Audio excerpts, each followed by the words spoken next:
Hello दोस्तों, क्या आपको पता है खेसारी लाल यादव के ऊपर एक लड़की एग्जाम लगा रही है कि खेसारी लाल यादव पंकज सिंह को उठवा लिए हैं और पुलिस से पकड़वा दिए हैं।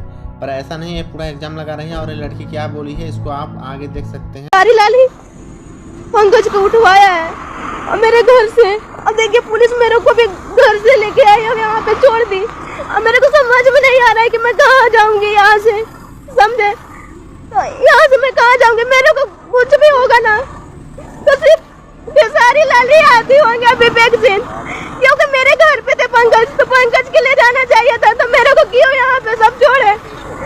मैं बताइए, मैं यहाँ से कहाँ जाऊंगी बताइए?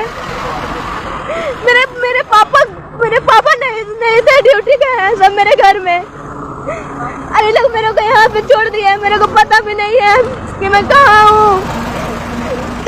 प्लीज, पंकज को सब कोई ले गए हैं, बताइए? खेसारी भी तो गलत करता है कि नहीं?